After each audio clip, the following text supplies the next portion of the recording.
So I'm going to start the recording as we are just about on time, and then I'm going to see if we can go live as well on LinkedIn, and we will get going. So yeah, it looks like we are live on LinkedIn as well as here on Zoom in the Mid-Career Lab. And I will be jockeying the admissions here. Hopefully we will have a full house. So I'll let everyone just amble in.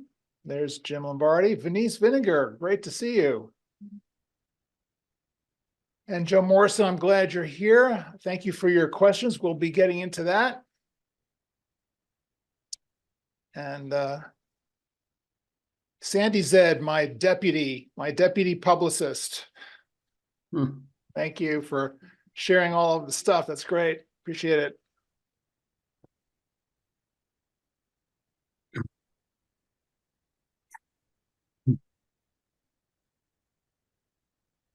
Yeah, I did that for a living, so it's second nature. Well, thank you. Appreciate it. No problem. Happy to share.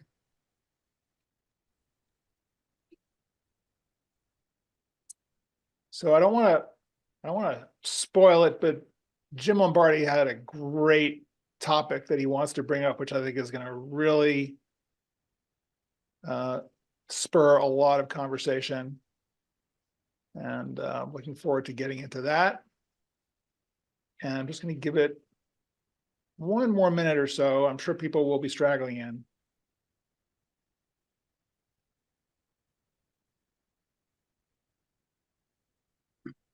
So we are in April. I assume spring is springing.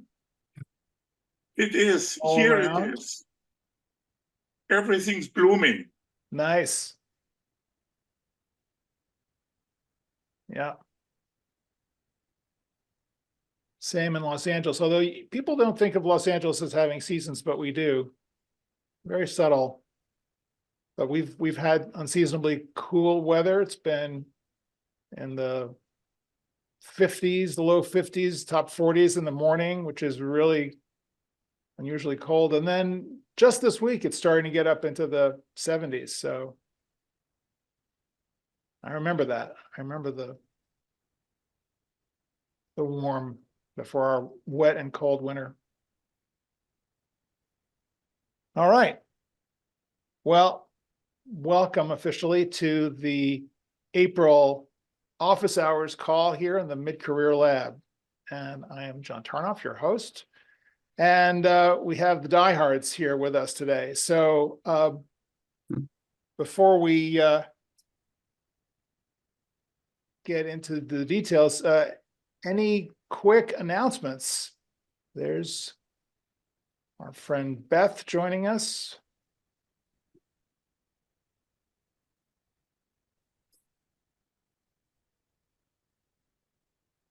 Beth, how are you?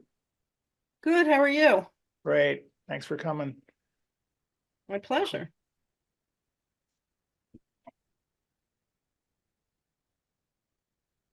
Well, everyone's coming in now.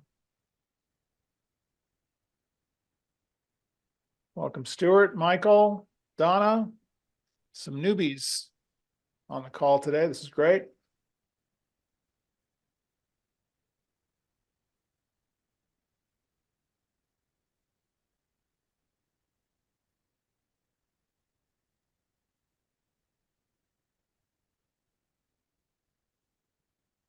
Well, Joseph, I'm going to start with you because you had some interesting topics you wanted to talk about. First, please introduce yourself so we can learn a little bit more about who you are, where you come from, what you've been up to.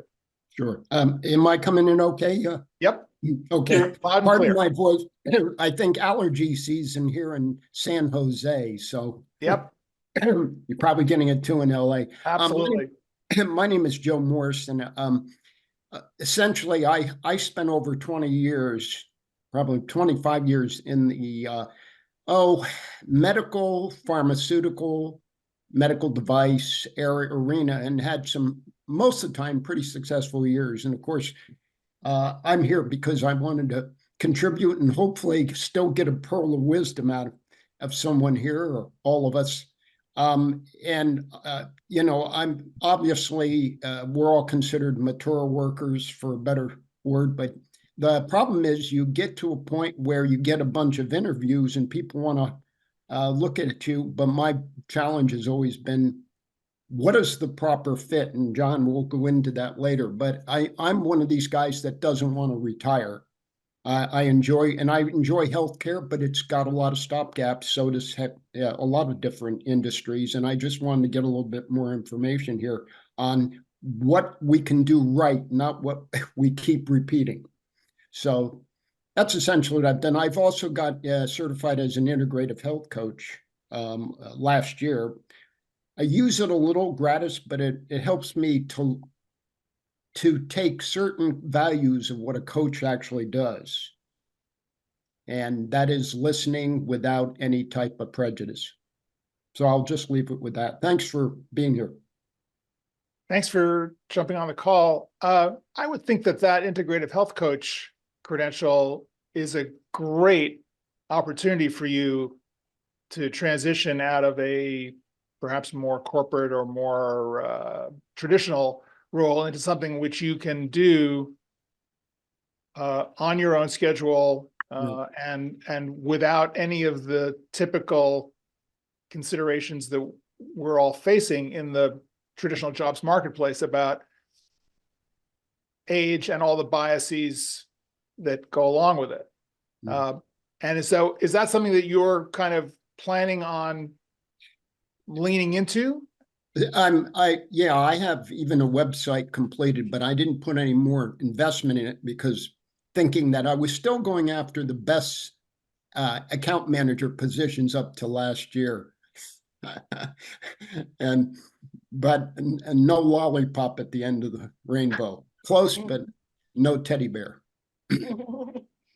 And what have you been experiencing in going for those account manager roles? Well, there's no question that, again, a lot of this stuff was devices, or there were biotech type positions, and you don't know how many people you're up against. But if you're in the final, and I found that I always directed this question, and that is, look, you got 3 or 4 of us here that you could hire, any of us could do a great job. But what is a fit to you? And half the management usually would sit back and they go, well, that's a good question. So I think the biggest challenge for all of us is that, you know, companies look at us, we could be the best talented person. I believe that in most interviews I was, but ultimately it came up to be, they may be looking at us as, well, are you really going to work based on your longevity, or should we hire somebody that's kind of segueing or maybe starting their career? Now, I'm referring to more of a sales account management position. I'm not sure where everybody else is from, but I just wanted to leave that with that premise that, but not high technology is very youth oriented. Medical, biopharmaceutical, all that I think has gotten and the requirements now are down to like 2 years, minimum 2 years experience. When you see things like that, that could be a red flag saying, don't even go there. Yeah, I think that's true. And you know, I always tell people, when you're looking for a job and you're seeing these years of experience requests in the job description, rarely, if ever, are you going to see anything over 10 years, much less over 15 or 20 years. That's kind of completely crazy. And this is part of the problem with, as I see it, with going through the traditional front door of job apps versus cultivating the network, really trying to do this through referrals, or if you're going to go in through the front door, to do this with some backup so that you've done that research, you have been able to make some kind of a connection with someone in the company so that you can provide a little bit of a little bit of context to that. Because the other side of the sales side is that if you've been at this a while, you have a book of contacts that you can draw on, and that should be an asset, right? I mean, have you found that that's a bit of a trade-off between that kind of perceived innovation and energy of youth versus having that experience and that sense of the market and how to close a deal, and that might have some effectiveness in your pitch? Yeah, it does. I mean, getting into the interview, when I'm saying that, I'm saying the final interview now. There could be 3 steps, for some people more. Ultimately, I had 20 interviews last year. And, and the biggest, matter of fact, the time where I was the busiest with activity was really midsummer into the fall. And in probably 80% of the cases, and again, I'd like to hear from other people, because in 80% of the cases, I was hired in the fall for a position. Now, that also included contract sales, which, still exists out there for various industries. So you're a W-2 person, you are paid a salary, may not be as good as you'd want, but they find a place. So I think the idea of bringing a book of business, I think a lot of times management or recruiters internally want to hire somebody, and they like your background, your resume checks out great, you've illustrated results, and they know you're older. But the question also is, do they throw you in to make everything equal, to placate, all the Right. restrictions and regulations? I think that's an issue there.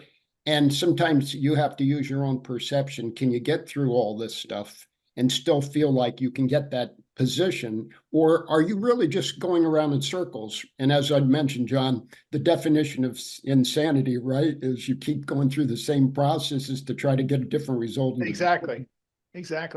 Well, but I think that there are ways of changing up the process. But to your point, I'd like to hear from the rest of the group today as to how what Joe is saying is resonating with you guys and your experience, and is there a way through this to take something, particularly in sales, which I think, and I work with a number of people on the sales and revenue generation side. It can be challenging because it is, in a sense, you're kind of going out with this pitch. It's not like you're bringing, well, I was going to say, it's not like you're bringing a particular niche experience, but you are. I mean, I think that's really what you have. That was my question before. That experience should be valuable, or it should be part of the mix, because you would think that having a more experienced, older sales professional as part of that team is going to help mentor the younger salespeople and provide a certain balance and wisdom about the process and perspective, one would think. But I'd love to hear from other people how they're responding to this or what's coming up.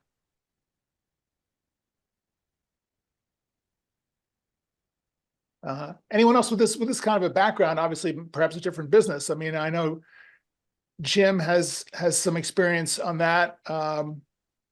Others, and I want to pitch it to the very reliable Bob Hicks, who often has something perceptive to say about some of these topics. Since you picked on me, John, I guess I'll weigh in.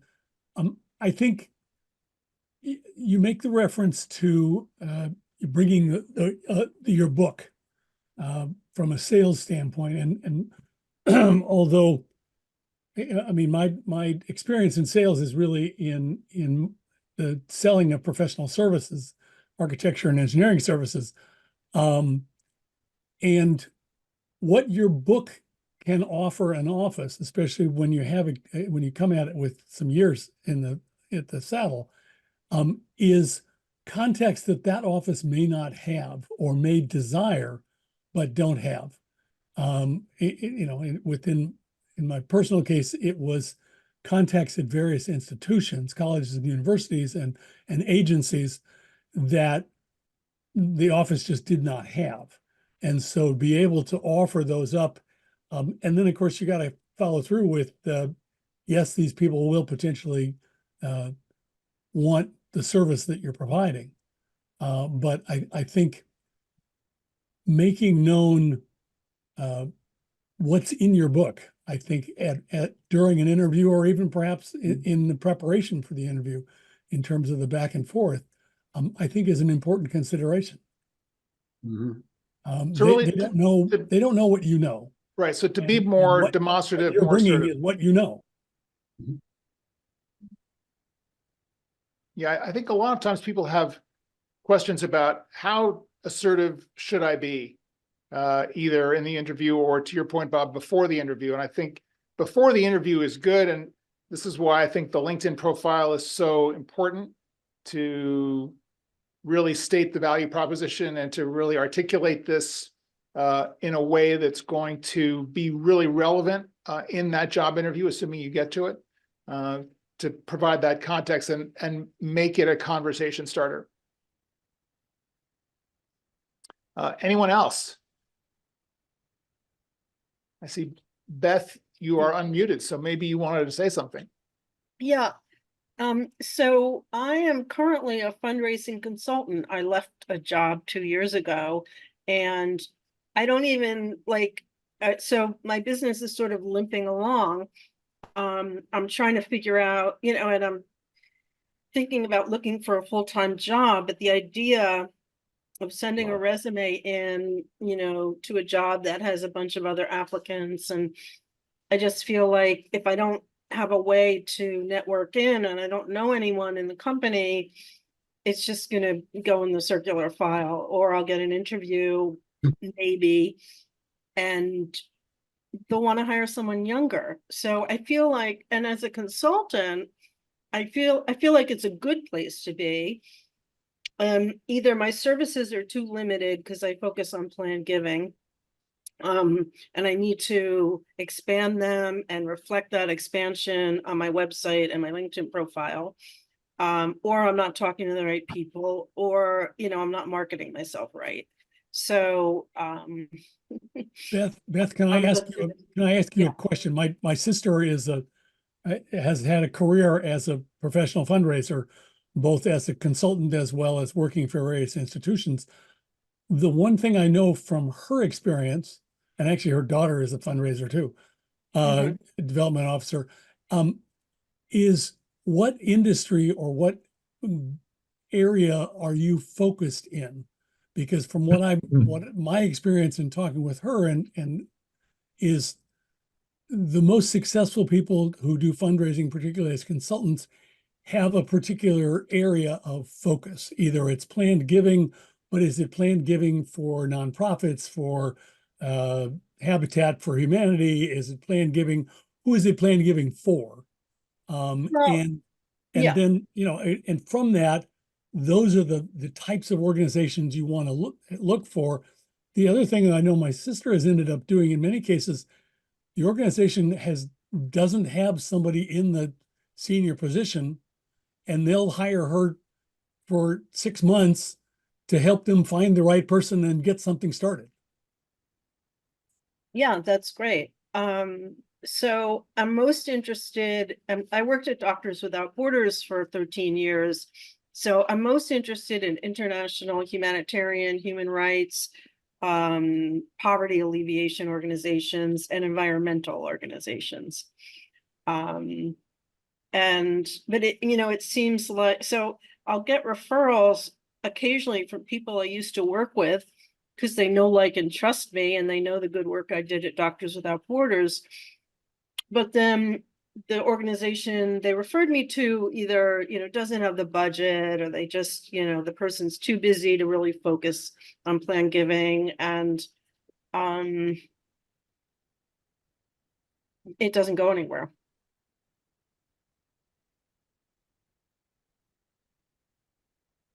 So I don't necessarily think it's an age thing. I think it's a combination of maybe, too much competition in what I'm doing, or like just not having enough visibility. I know there are two people. I'm near New York City. One person has been doing this for 40 years. She gets a lot of the clients that are out there. And then another person who started 3 years ago, who is extremely outgoing and extremely good at networking.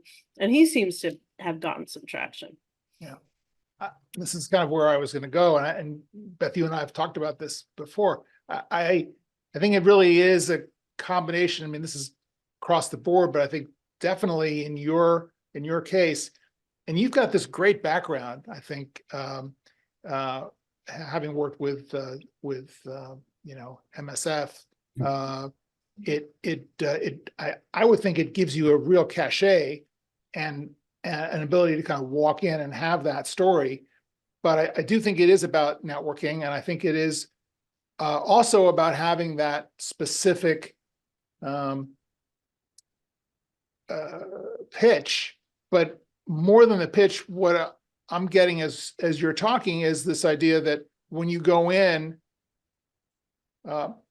and they don't have the budget, or they don't, there's something going on, and it's likely not about age, it's really more about them.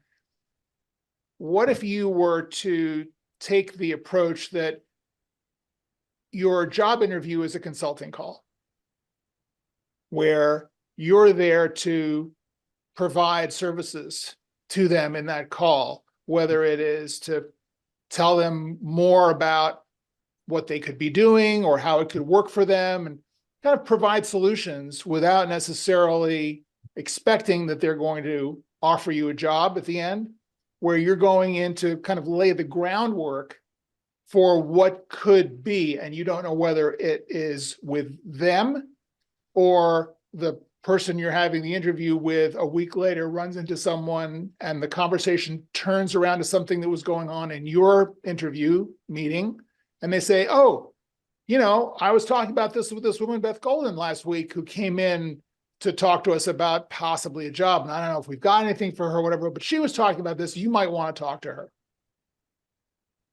And just this idea that the job interview is a networking opportunity. And I think that becomes a really viable way of going through this. And I first started thinking about this when I was writing my book. One of the people that I interviewed in the book was this COO guy who had been booted out of this company and interviewed for a year without getting anything. And back to Joe's idea about the definition of insanity, he kept going up on these same kind of operating roles. And he always thought of himself as this operator, hired gun. And what ended up happening was he decided, okay, I'm going to take this consultative attitude in my job interviews and just go in and provide value and not have any expectations, kind of untether myself from whether I'm going to get the job, because otherwise I'm going to go crazy if I keep hanging on these job interviews. And so he would just go in and have these great conversations and have a good time and smile a lot and offer stuff and not really care about the outcome.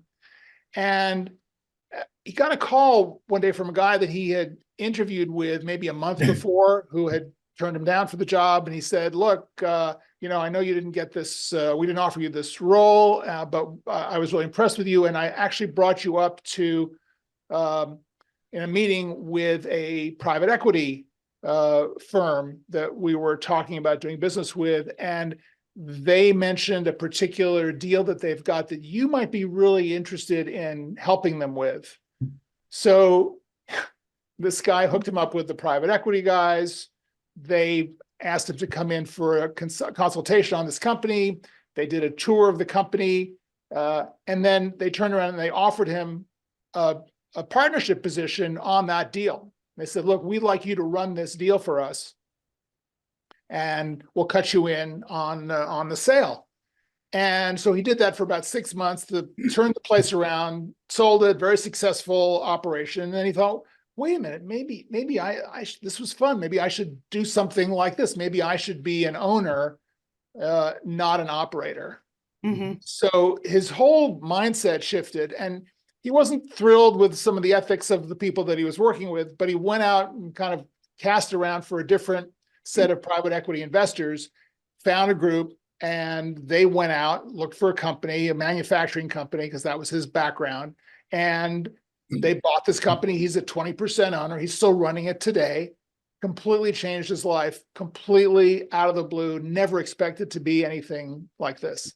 So I think there's something about kind of running these threads through and being open to something different that might come out of it.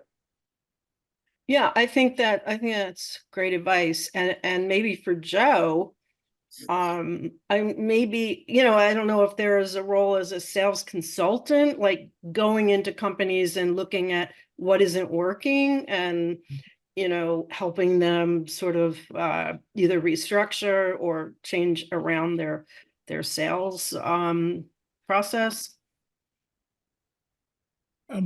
Just picking up on that, offering consulting help. I think it's something that probably applies to all of us on this call who bring experience to what to the work that we have done it from the work that we've done in the past is okay. So the companies you're talking to have all younger people and they're going to hire younger people, so on and so forth. To be able to come in and say, let me do a lunchtime presentation to your younger people about how to do tell them how to do what they can do or how it works, or even just to tell stories about this worked for me and this didn't work for me.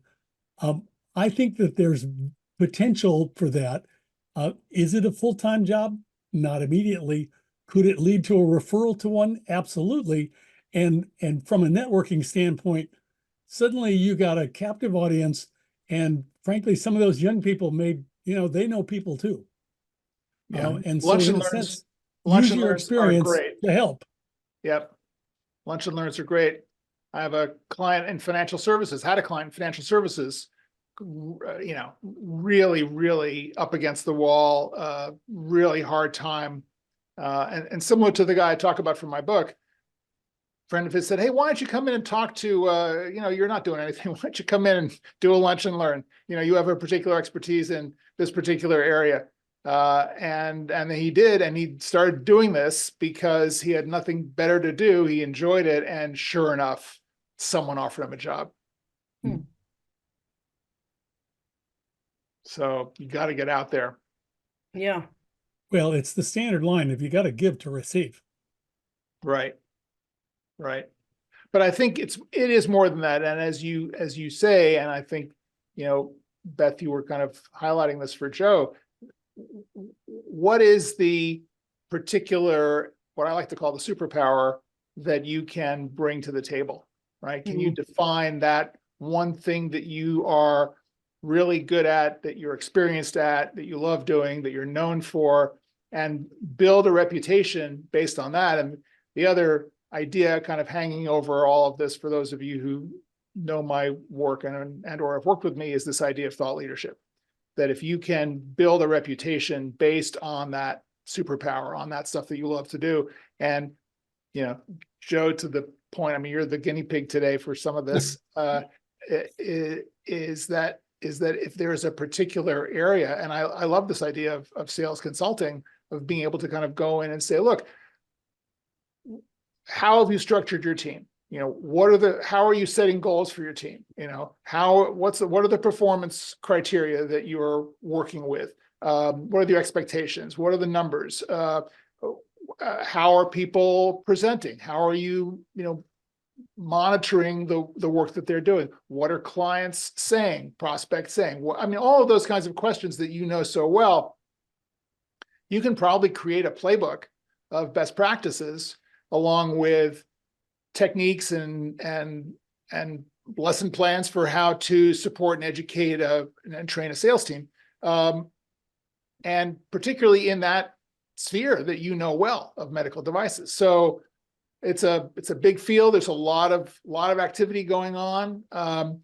You may find that there's a path there for you. And then also you've got this integrative medicine consulting, coaching work and certification that you've got, I think there's an interesting angle there to bring that in to supplement, amplify this thought leadership as a practitioner, really, and to kind of bring that clinical side in as a different perspective so that you can create even more context around your superpower. So lots of stuff to think about there.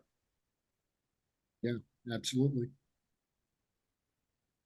I want to pivot to Jim Lombardi, who had this great question. So Jim, just share a little bit about what you were talking about the other day. Yeah, hi everybody. Nice to be here. Just to introduce myself a little bit. I'm in culinary. I'm a chef who turned into sales and then wore a lot of hats and went into marketing and product development. And now I'm at this point in my life and career, being 50, kind of being stuck and looking at going back into sales, but taking that experience. And my question and kind of volley to John was on networking with younger folks, and my network on LinkedIn, which I've spent a lot of time on over the last 15 years. It's mostly people my age, if not mentors and people that are older. There's some that are young that are coming up and aggressive, but I don't have a strong network with young. So I'm trying to figure out, and that's what I asked John about, is how can I connect with younger, but not appear like dad or instant mentor yogi old guy. I want to have them view me as a peer and a networking opportunity where we can both help each other. But as I've tried in LinkedIn, and I've probably made a few hundred attempts at some younger people, it's a very low percentage of connections back or chatter. And so that's something I'm just trying to figure out, how to connect with that younger group. Yeah.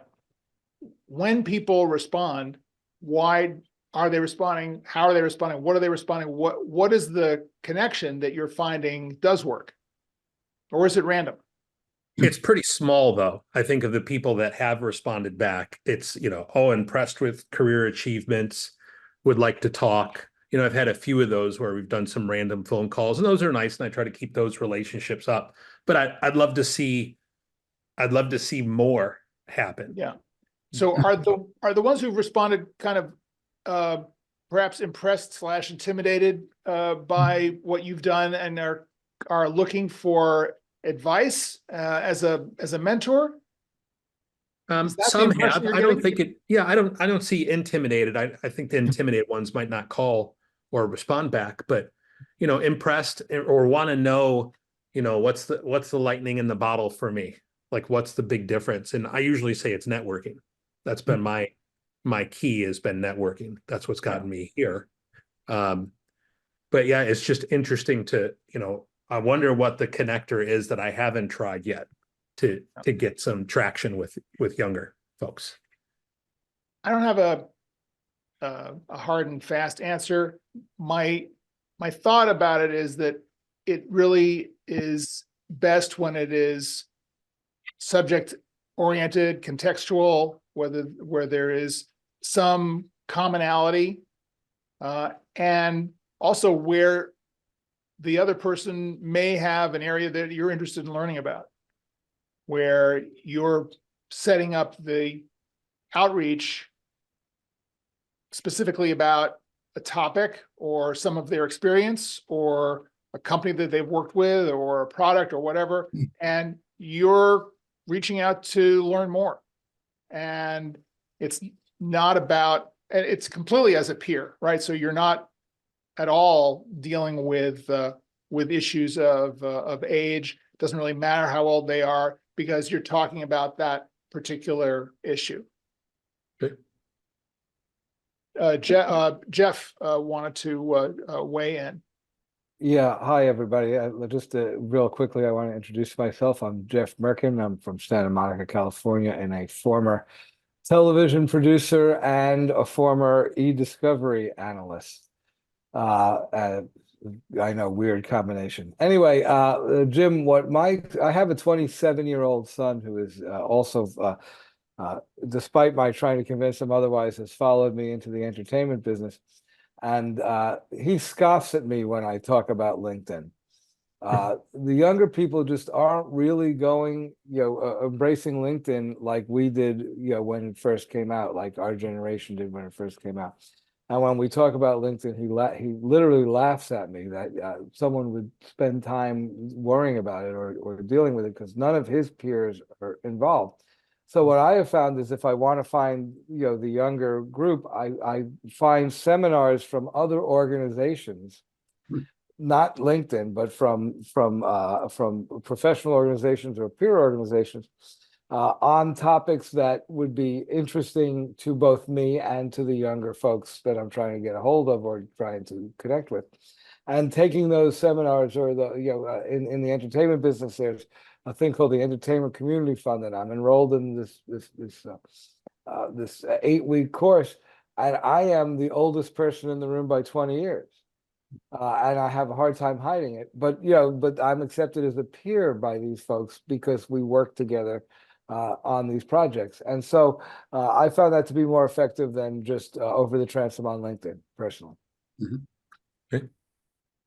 Yeah, I mean, I think that's a really good point that LinkedIn is one connection point, but there are others. And under the heading of thought leadership, it's all about groups, professional organizations, events, engagement that is not directly about the job per se, but is really more about what's going on in your world, professional development, developments in the industry, et cetera.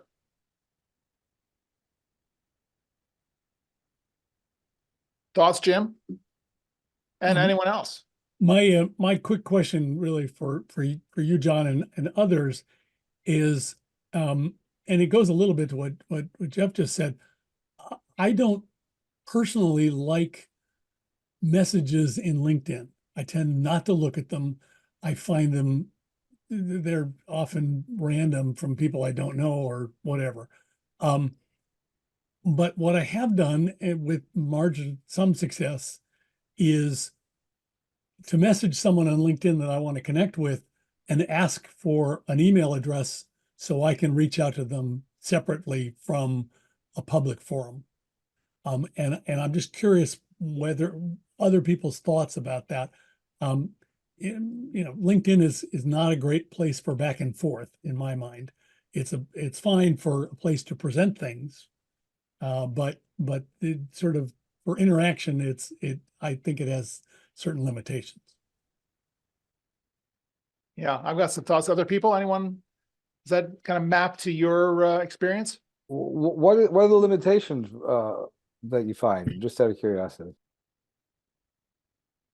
From my standpoint, I'm it's like I'm not a big fan of text messages either, just because if I'm doing them on my phone, I'm a horrible one-finger typist, but that's a separate issue. I just find I don't find it a very conducive site for back and forth. I'd much rather, I find email can be much more of a long form conversation, or even better yet, you ask and you talk to the person on the phone. I mean, I would agree. Absolutely. Yeah. Reinhard, go ahead. No, I just wanted to agree with this. I only use LinkedIn to get in touch, and there are very few opportunities and very few contacts for which I use LinkedIn as a standard communication tool. Most of the time I do it by web conferencing and or email. Yeah, but the question, have other people heard from what we just heard before? Is LinkedIn an old guy medium? Have I don't other think people so. heard that? I don't don't think think it is. I think it depends on the sector. I mean, I think in tech, it goes all the way up and down the age spectrum. I think in other businesses as well. I think, Jeff, to your point, I think entertainment is such a kind of a sequestered niche that it tends not to be on the radar. Although when I was co-running the entertainment graduate program for Carnegie Mellon, all of those kids were on LinkedIn, and they still are, and they are posting and they are networking on it. And I think it kind of depends also where your focus is in entertainment. If you're in production, you're probably not going to be so focused on LinkedIn, but if you're in marketing, you may be. So I think it varies. But to the messaging question, I agree with Bob. I think LinkedIn is a great place to start a conversation, but I try to get off it pretty quick once that initial contact is made.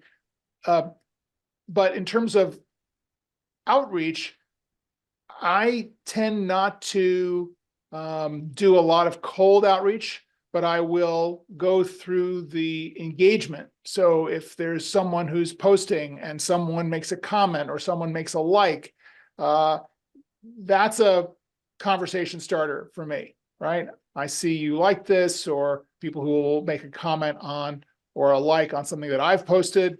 So I think one way to get through that cold calling question and to actually get into a conversation with someone has to be contextual, right? There's got to be some reason why you're getting in touch. Otherwise, you're just some other spammer on LinkedIn. Yeah. I find some people, so a lot of fundraising consultants are on LinkedIn because they're selling services and they're, probably posting content and, whatever, making contacts behind the scenes. But, and then people who have jobs, like people who are in jobs that they've had for years and they don't intend to leave, they don't spend that much time on LinkedIn. There's not that much there for them. But people who are either looking for a job or looking to hire, they might be active on LinkedIn. Some people I find like to go back and forth and stay on that platform. I usually ask for an email and move it to email. But even sometimes I'll email someone and then I'll get a response on LinkedIn. Like, maybe they go on there once a day and respond to all their messages, and that's how they do it. So it's a variety. It is. It is. So there is no one way to do it. I have a bias on this, obviously, and this is obviously my work, but the people who are reluctant to spend time on the platform or cultivate a network on the platform are probably not doing very much to cultivate a network off the platform. And they should hope that they don't get let go somewhere in their 50s and have to start from scratch. So I'll just put that out there, because statistically, 1 in 2 people will lose their job in their 50s. So everyone needs to prepare to be more self-reliant, self-resilient, and back to Joe Morrison. Yeah. I will make I will mention something that I've experienced, and it may just be unique to me, but I get a lot of, well, every week I probably get at least 1, sometimes 2, largely women and the photos look beautiful. They don't have a lot of background behind them. A lot of them will say they're in finance. They may be working currently with a company, but I noticed, they've even started texting, but then they get to a point where they want you to go onto WhatsApp. I don't know if any of you have experienced this. I particularly don't want to add a lot more ways in which people can chat with me, and maybe they're looking for friends, but I often think there's something else behind. It's a scam. Yeah, it's a scam. Yeah, because you don't even know if it's them at all. Yeah, there's a lot of that. I'm always reporting those profiles to LinkedIn. They are universally fake. They are really easy to pick out, and it's all some kind of a crypto scam that you're being drawn into. Anytime anybody wants you to get onto WhatsApp or Telegram, you know it's a There scam. you go. Mm. Yeah. So how do you report them? Because I get messages from a sheik, like Yeah. sheik so-and-so somewhere in the Mideast, and I'm like, what? There is a on I your haven't had any of those for years, but congratulations. I'm glad to see he's still posting. on your LinkedIn on that profile, under more, under the little more button, there's a menu item to report the profile. And Okay. then you've got some choices to just block it or report it and block it. They give you some options, and I always go to the fake profile impersonating it's not impersonating a person, it's a fake or non-existent profile or a person. Yeah. And just It's good to know. do it that way. Yeah, it's just one of the pitfalls of that platform, and of our entire lives these days, being scammed and phished and spammed. Mhm. So there we go. Right. Anyway, any more thoughts about Jim's question? Because I think it's a really important one, in that we tend to get a little bit insular and navel gazing about being in mid-career and dealing with these challenges.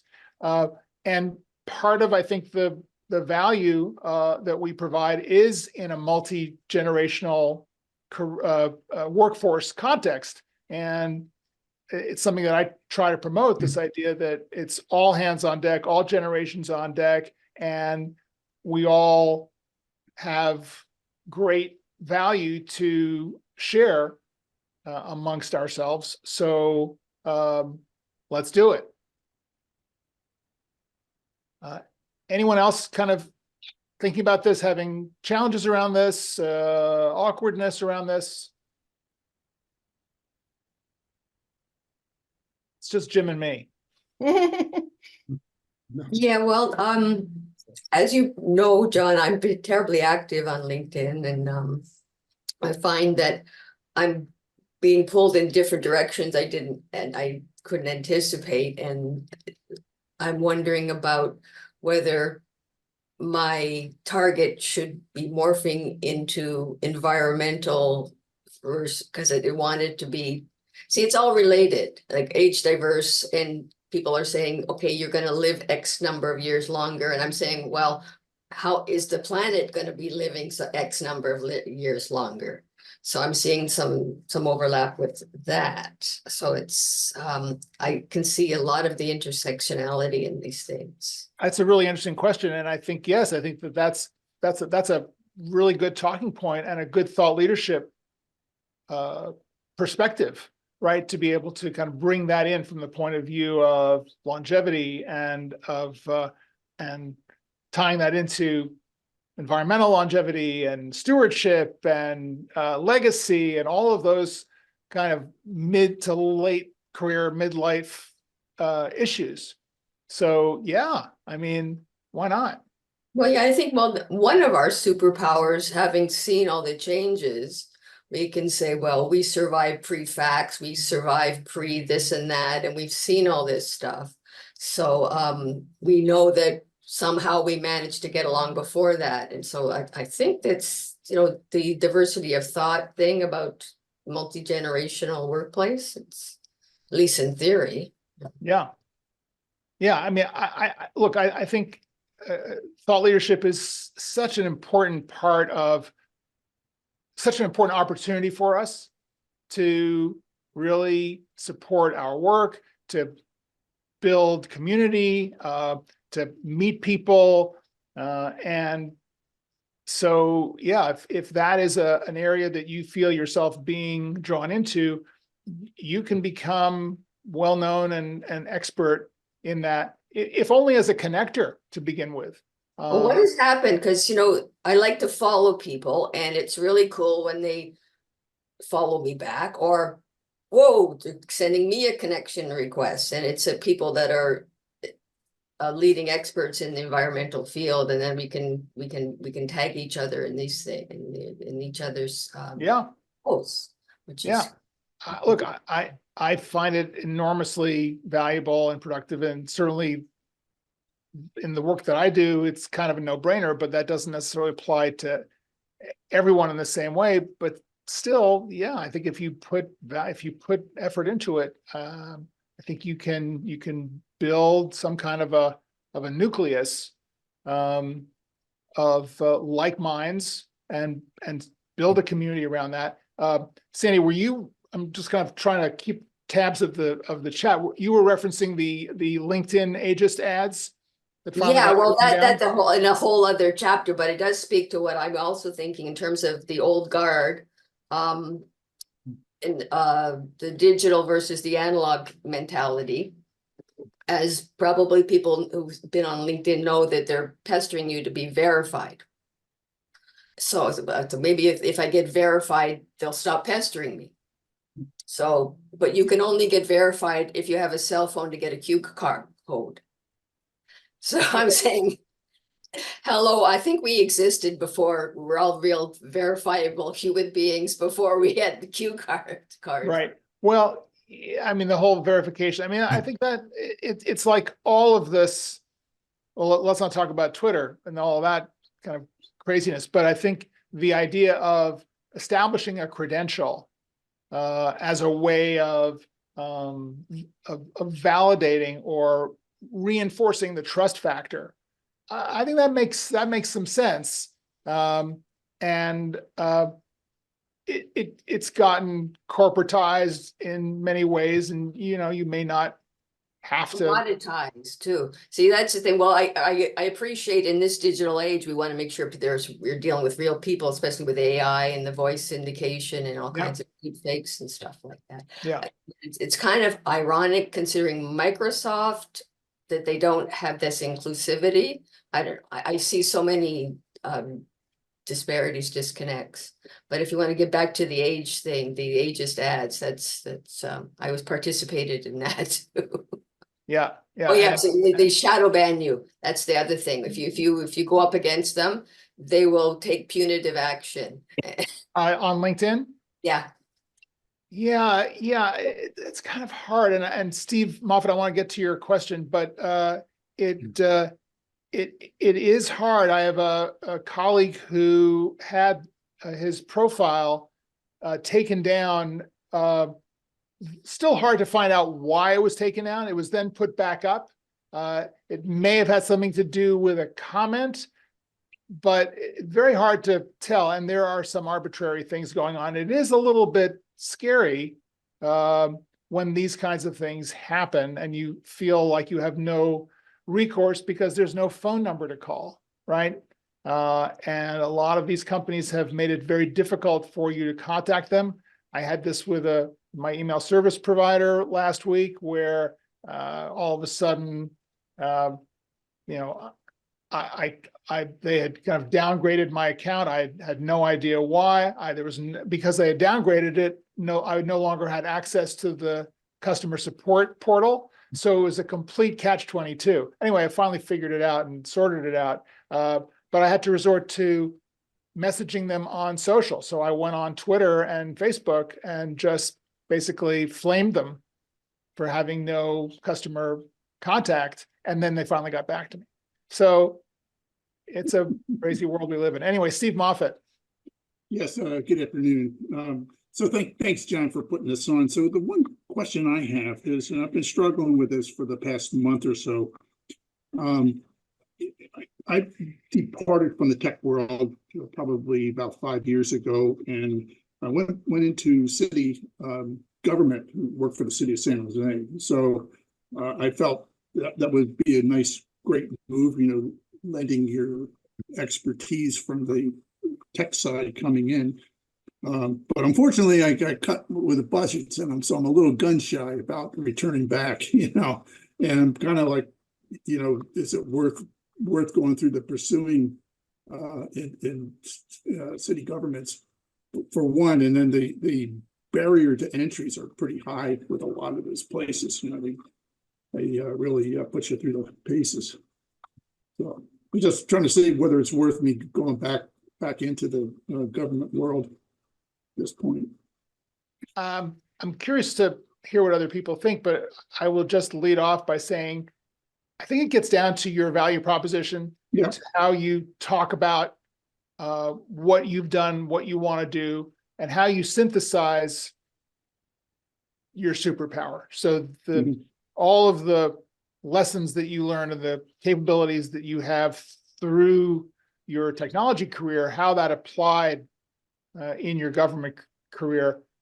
I think if you can figure out what that value prop is and what those unique aspects of it are, it'll help you determine and highlight the value that you deliver and where you can be of use.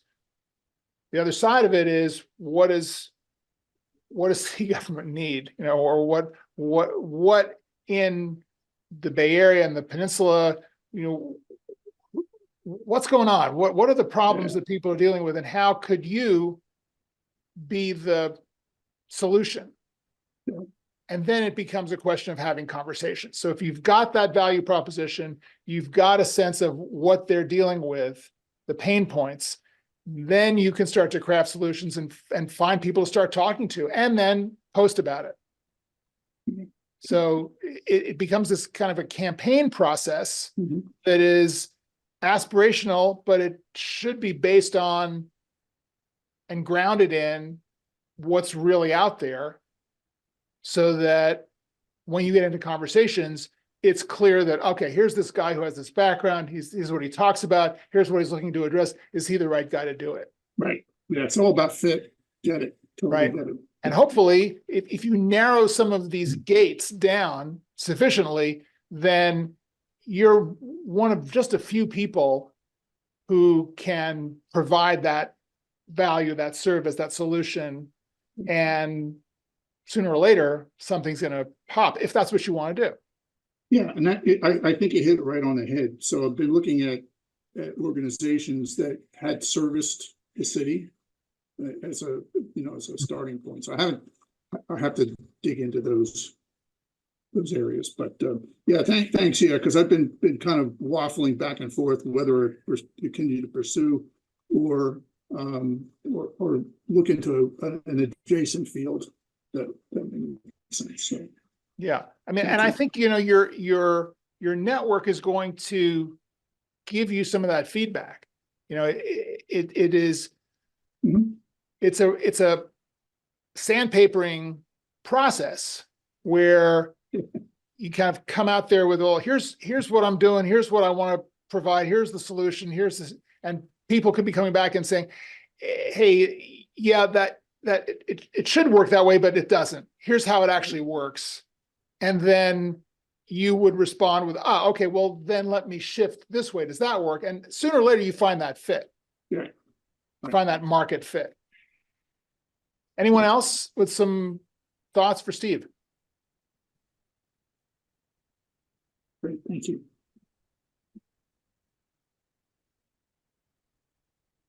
Looking around, looking down. That's good. Thank you, John.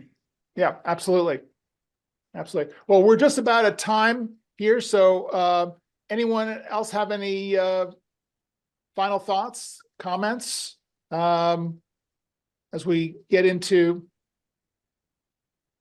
spring? John, Yes. I'll Joe. just conclude with I don't want to be too philosophical, but I think one of the things we discussed last year, and we talked, and I think you addressed the difference. Networking is an external factor and necessary to a point. And really what we're looking to do to go through transitions and be more impactful is to creating a community. So and some people will say, well, it is kind of my community, but I think there's a lot more to what we're talking about is really having intrinsic values that are shared among us and to be able to support that. Now, I've done that in interviews last year, but I won't get into all the detail. The fact is it did work to a point, but unfortunately you have just so much time. And I always would come for a solutions approach. But for everybody else, they have their own individual experience. So I just want to leave you with that I think we need to maybe rethink about, forget what is called networking. That's part of the external process and necessary. It's more about creating that community. Absolutely agree. Really well said. Well, let's leave it there. Thank you guys for showing up. We'll be doing this again next month. Thank you, Robert. And have a great month, everybody. Thank you. Thank you all. Bye-bye.